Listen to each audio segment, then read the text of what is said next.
vous présenter maintenant une technique dont elle me dit qu'elle est innovante en matière de raffermissement de la peau. Ça veut dire que ça se raffermit tout seul sans avoir besoin d'un bistouri qui vous remonte la joue à hauteur des voilà, paupières. c'est le Graal qu'on cherche souvent, hein, comment éviter le scalpel, le bistouri. On commence à avancer, figurez-vous, et ce sera pour ce congrès qui va se passer à Monte-Carlo, le 10e congrès mondial dédié à l'anti-âge, l'objet d'une communication sur un mot qui est un petit peu utilisé, un peu trop, d'ailleurs la radiofréquence, qui permet, par un jeu technique d'émission de chaleur, d'aider la peau à se retendre. Et ce que je voudrais dire aujourd'hui, c'est qu'à partir du moment où on s'intéresse à cette technique-là, vraiment très utile pour le bras. C'est que ça c'est le pendouillard ou l'effet chauve-souris, comme on dit si joliment. Oui, on peut dire voilà, l'effet chauve-souris, c'est quand la peau le bleu-bleu, c'est quand on fait ça, vous avez raison. Oui, voilà. vous faites ça. Et plus techniquement, on dit le pendouillard aussi. Ça, c'est vraiment beaucoup moins joli.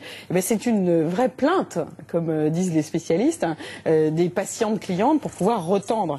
Et là, avec ce jeu de chaleur émise, mais de manière complètement conditionnée, vraiment très sécurisée, il faut un thermomètre tout le temps pour bien vérifier qu'on n'est pas en train de brûler la peau. On peut aider la peau à se relancer et à se retendre. Voilà ce qui se passe autour de la radiofréquence. La peau, elle fait ça toute seule? Elle fait ça toute seule, mais la nouveauté, c'est qu'on arrive maintenant à des machines qui avaient 1, 2, 3 têtes, fallait plusieurs manipulations. On arrive maintenant à concentrer l'énergie, c'est le cas de le dire, concentrer la technique pour obtenir une meilleure diffusion ciblée. Regardez.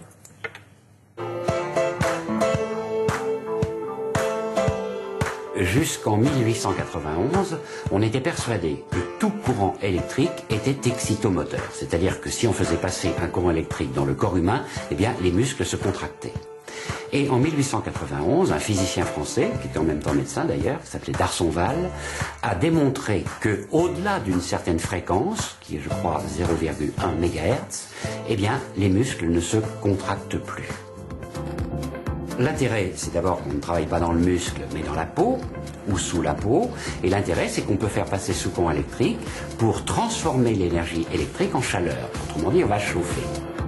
Si on apporte cette chaleur dans le derme, on va échauffer le derme, ce qui va provoquer des rétractions d'un certain nombre de fibres, notamment des fibres de collagène et des fibres d'élastine.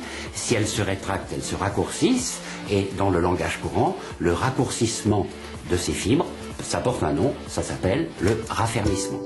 Donc c'est absolument indolore. La radiofréquence est une technique qu'on propose en cabinet médical pour raffermir les tissus, ce qui, au niveau du visage, a pour effet de redessiner l'ovale du visage, estomper la ride du sillon nétogénien et de raffermir un petit peu la pommette. On voit la pommette qui est un petit peu rehaussée et l'ovale qui est amélioré.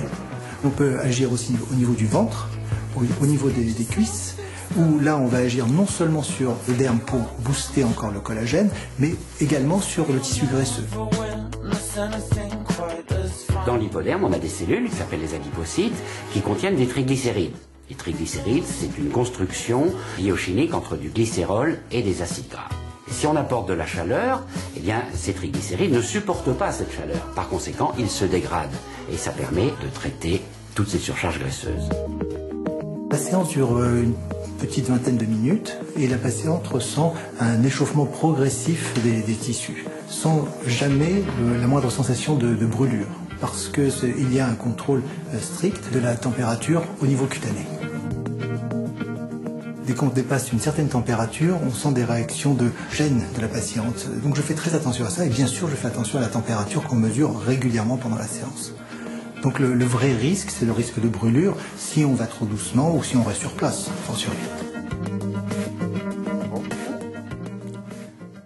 On voit à un moment donné qu'elle avait la joue un peu chaude là. Voilà, tout à fait. Donc attention, à partir du moment où on s'intéresse à cette technique, attention à faire en sorte que praticiens et praticiennes qui vont vous l'appliquer, médecins, alors là c'est dans un cabinet médical, mais vous avez aussi des esthéticiennes qui s'y lancent. Et moi ce que je dis, c'est qu'à partir du moment où la proposition que vous avez faite là, vérifiez qu'il y ait bien un thermomètre, qu'on vous parle vraiment de température et de ne pas trop chauffer la peau, parce que voilà, on l'a vu, hein, très vite la peau se met à rougir. Qu'est-ce que vous conseillez au premier coup, aller voir un dermato quand même? Toujours, d'abord pour faire le point avec le dermatologue, pour s'assurer que ça sera une technique qui sera bonne, qui risque d'avoir une bonne réponse de la peau. D'accord. Merci Laurent.